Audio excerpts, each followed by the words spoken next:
একো এটা ইনকম পাতি নোহোৱাত গৰু গাইকেইটা ৰাখিয়ে ইয়া চলাপথাৰত বাৰী এখন খুলিছিলোঁ।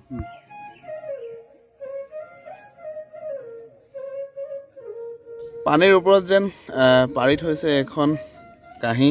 নমস্কাৰ, সকলোকে মোৰ চেনেলত স্বাগতম। আজি মই আছোঁহি এখন পাচলি বাগিচাত, আৰু পাচলি বাগিচাত কি পাচলি আছে সকলোকে দেখুৱাবলৈ চেষ্টা কৰিম, আৰু ময়ো কিছুমান পাচলি লৈ যাম।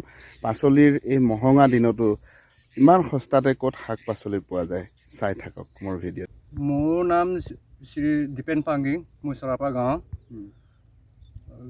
এতিয়া একো এটা ইনকম পাতি নোহোৱাত গৰু গাইকেইটা ৰাখিয়ে ইয়া চলাপথাৰত বাৰী এখন খুলিছিলোঁ। সৰু সুৰাকৈ হৈছে নহৈছে বুলি নাই কোৱা, কিন্তু যিমান হ'ব লাগে ইমান মানে প্ৰডাকশ্যনটো কৰিব নোৱাৰিলেও এফালে সময়ত গৰু ৰখিবলগীয়া হৈ যায়। সময়ত আকৌ কণ্টেক্ট 2 ঘণ্টা 2.5 ঘণ্টামান আহি বাৰী কৰিছিলোঁ। এনেকৈ ভগৱানে দিছে, নাই দিয়া বুলি কোৱা নাই, কিন্তু যথেষ্ট হৈছে। কি খেতি কৰিছে দাদা ইয়াত? ইয়াত ৰঙালাওটো, জলকীয়া, কেৰেলা, দাংবডি, কোমোৰা সেইবোৰে কৰিছোঁ। আৰু জাতিলাও, ভেন্দি এইবিলাকো আছে। বজাৰলৈ উলিয়াব পাৰিছেনে নাই? বজাৰলৈ উলিয়াবলৈ ইয়াত বেপাৰী আনিছিলোঁ। বেপাৰীটো কম ৰেটত দিয়াৰ কাৰণে মই বজাৰলৈ নিজেও যাব নোৱাৰিছোঁ, আৰু বজাৰত বিক্ৰী হোৱা নাই। এনে গাঁৱতে 2-এটাকৈ বিকি আছে। যিমানখিনি ধৰক উচিত মূল্য পাব লাগে সিমানখিনি মূল্য পোৱা নাই পোৱা, এইটো কাৰণে বেপাৰীক দিয়া নাই। বেপাৰীকো দিয়া নাই, আৰু গাঁৱতে 2-এটা বিক্ৰী কৰি আছে। আৰু লগতে কি কৰিব, আৰু নিজেতো গোটেইখিনি খাব নোৱাৰোঁ অৱশ্যে, এইটো লাহে লাহে বিকিবগৈ লাগিব। আৰু এতিয়া বেপাৰী এটাক খবৰ দিছোঁ 10 কুইণ্টেলমান উঠাম বুলি।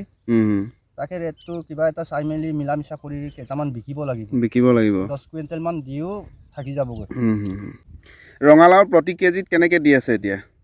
প্ৰতি কেজিত মই লোকেলত এতিয়া 15 টকাকৈ বিকি আছোঁ, আৰু বেপাৰীয়ে দিয়ে 10 টকাকৈ। বেপাৰীয়ে দিয়ে 10 টকাকৈ। সেইকাৰণে বিক্ৰী কৰা নাই। মানে 15 টকাকৈ পালেও আপুনি দি দিব মানে? 15 টকাকৈ পালেও দিম। আৰু জলকীয়া কিমানকৈ দি আছে বেপাৰীয়ে? জলকীয়াটো বেপাৰীয়ে 50 টকাকৈ দি আছোঁ, মই এতিয়া 70 টকাকৈ বিকি আছোঁ। কেৰেলাবোৰ বেপাৰীয়ে দিয়ে 50 টকা, মই 60 টকাকৈ বিকি আছোঁ। আৰু আছে কোমোৰাটো এতিয়ালৈকে হোৱা নাই। দাংবডি কেনেকৈ বিকিছে? দাংবডিটো, কেৰেলাটো এনেকৈ ৰাইজে খাবৰ কাৰণে মিলা মিছা কৰি 50 টকাকৈ দি আছোঁ। ঠিকে আছে, ভাল কথা। যি কি নহওক 50 টকাকৈ হ'লেও আপুনি বস্তুখিনি গেলি যাবলৈ নিদিব। ৰাইজৰ মাজত কোনোবা কিনিবলৈ আহিলে, গ্ৰাহক আহিলে বিক্ৰী কৰি দিব। আপোনাৰ কষ্টৰ মূল্যটো ওলাব অন্ততঃ। তেনেকৈ জনাধাৰণৰ কাৰণে কৰিছোঁ, জনাধাৰণকে মই কোৱাই আছোঁ। এনেকৈ বেপাৰীক দিয়াই নাই ৰেটটো নিমিলাৰ কাৰণে। হ'লেও সৰহীয়া বস্তুবিলাক আপুনি বেপাৰীক দি দিব। এতিয়া এই জলকীয়া আছে, ৰঙালাও আৰু জলকীয়াটোতো বহুত আছে, গতিকে এইখিনি বস্তু আপুনি বেপাৰীত বিকি দিব। কাৰণ এইবিলাক দাংবডি আৰু কেৰেলা সেইখিনিতো কম আছে, সেইখিনি গাঁৱতো বিক্ৰী শেষ কৰিব পাৰিব। নহয়, এইবছৰ কেৰেলা দাংবডিটো এনেই মাটিটো বা জেগাটো ট্ৰাই কৰিবৰ কাৰণে মই কম কৰিলোঁ। কাৰণ ৰঙালাওটো অলপ সোনকালে শেষ হ'ব বুলি পেলাই মই তাক বেছি কৰি এতিয়া অলপমান গোটাই থৈছোঁ বাৰু, বিকা নাই অতন বাৰু। ৰঙালাওটো আপুনি বাৰিষা ছিজনতো বিক্ৰী কৰিবগৈ পাৰিব, তেতিয়া উচিত দাম পাব। তাকে ভাবিছোঁ, হ'লেও ৰাখিবলৈ জেগা নাইকিয়া হৈছে, গতিকে এতিয়াও কেইটামান বিকিম বুলি বেপাৰীক মাতিছোঁ। বেপাৰী এতিয়া কি ৰেট বাৰু কৰে, হ'লেও কম ৰেটত হ'লেও জেগা নোহোৱাৰ কাৰণে এতিয়া বিকি দিবলগীয়া হ'ব। ধুনীয়াকৈ খেতি কৰাৰ পাছতো বজাৰ মূল্য উচিত নোপোৱাৰ কাৰণে তেওঁলোকৰ বহুত লোকচান হ'ব লগা হয়। এটা কথা জনাইছোঁ যে মই এতিয়া য'ত আছোঁ ইয়াত কোনো ধৰণৰ ৰাসায়নিক সাৰ প্ৰয়োগ কৰা নাই। কেৱল গৰু খুঁটি আৰু ম'হ খুঁটিৰ গোবৰ সাৰেৰে গোটেইখিনি শাক পাচলি বাগিচাতে প্ৰয়োগ কৰিছে। এই বাৰীখন দেখিয়ে থাকে, শাক পাচলি বাৰীখন। আৰু এবাৰ ঘূৰাই দিছোঁ, ইমান ধুনীয়াকৈ বনাই থৈছে এইটো। আৰু এইপিনে গোহালিটোৰ লগতে ফাৰ্ম হাউচটো। শাক পাচলিৰ খেতি, গৰু গাই ৰখাৰ উপৰিও তেখেত খুব ধুনীয়া এজন মিস্ত্ৰী। নাও বনাব জানে। এই দেখিছে আমি নাওখনৰ ওপৰতে বহি আছোঁ, আৰু তেখেতৰ হাতেৰে এই নাওখন গঢ়া। বহুত নাও বনাইছে আপুনি, নহয় জানো? বহুত হ'ল, মোৰ এতিয়া 25খনৰ ওপৰত নাও বনোৱা হ'ল। আৰু ইমান ধুনীয়া ধুনীয়া নাও বনায় তেখেতে। বনোৱা নাওবিলাক তাৰমানে কি আৰু খুব মসৃণ হয়। যেনেকৈ হাতৰ পৰশ, প্ৰত্যেকজন মানুহৰ, প্ৰত্যেকজন মিস্ত্ৰী, প্ৰত্যেকজন কাৰিকৰৰ হাতৰ পৰশ পালে যেনেকুৱা মিহি আৰু মসৃণ হয়, সকলোৰে সুন্দৰ মসৃণ নহ'ব পাৰে, কিন্তু তেখেতৰ হাতৰ পৰশ পোৱা নাওবিলাক। আৰু নাওৰ উপৰিও যঁতৰ বনাব জানে, ঘৰ দুৱাৰ চব বনাব পাৰে, খিৰিকী দৰ্জা গোটেইখিনি বনাব জানে। এজন প্ৰকৃত শিল্পীয়ে তেওঁ। খেতিয়ক হোৱাৰ উপৰিও এই শিল্পকৰ্মত তেওঁ মনোনিৱেশ কৰে, গতিকে তেখেতো এজন শিল্পীয়ে, গতিকে তেনে এজন মানুহক আৱিষ্কাৰ কৰিছোঁ আৰু আপোনালোকৰ আগত চিনাকি কৰাই দিছোঁ। আৰু চিনাকি কৰাই দিবলৈ পাই মোৰো ভাল লাগিছে।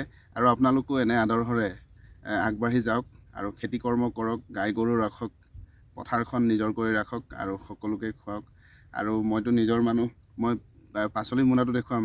100 টকাত এমোনা পাইছোঁ মই, 100 টকাত এমোনা শাক পাচলি, জলকীয়া, কেৰেলা, ৰঙালাও, মানে বিভিন্ন ধৰণৰ গোটেইখিনি শাক পাচলি মই পাই গৈছোঁ। আপোনালোকক যদি পাচলিৰ দৰকাৰ হয় তেতিয়াহ'লে আপোনালোকে চৰাইপৰা গাঁৱলৈ আহিব, দিচাংমুখ অঞ্চলৰ চৰাইপৰা গাঁৱলৈ। চৰাইপৰা গাঁৱৰ এই বৰচলা বিলৰ পাৰতে বাৰীখন আছে। তেখেতৰ নাম দীপেন পাংগিং ওৰফে উক্তনাথ পাংগিং, গাঁৱত উক্তনাথ বুলিয়ে মাতে, উক্তনাথ বুলি ক'লে চিনি পাব। আৰু যদিহে ফোনত কণ্টেক্ট কৰিব বিচাৰে তেতিয়াহ'লে মোৰ লগতো কণ্টেক্ট কৰিব পাৰিব, মই তেখেতক কণ্টেক্ট কৰাই দিম।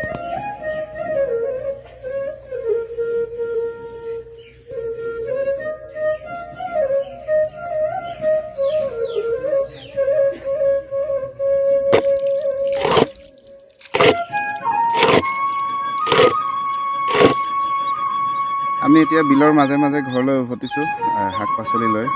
আমাৰ পিছফালে আছে নাৱৰীয়া ককাই, নাও বাই বাই আহি আছে আৰু মই মাজত বহি আছোঁ।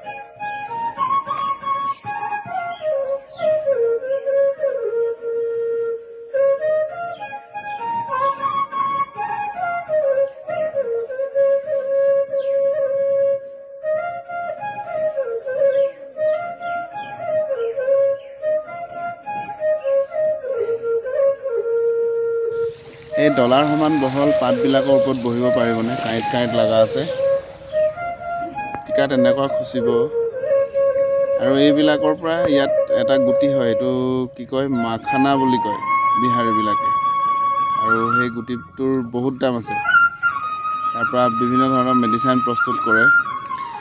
তাৰ মাজে মাজে পানী মেটেকাৰ ফুল ইমান ধুনীয়াকৈ ফুলি আছে।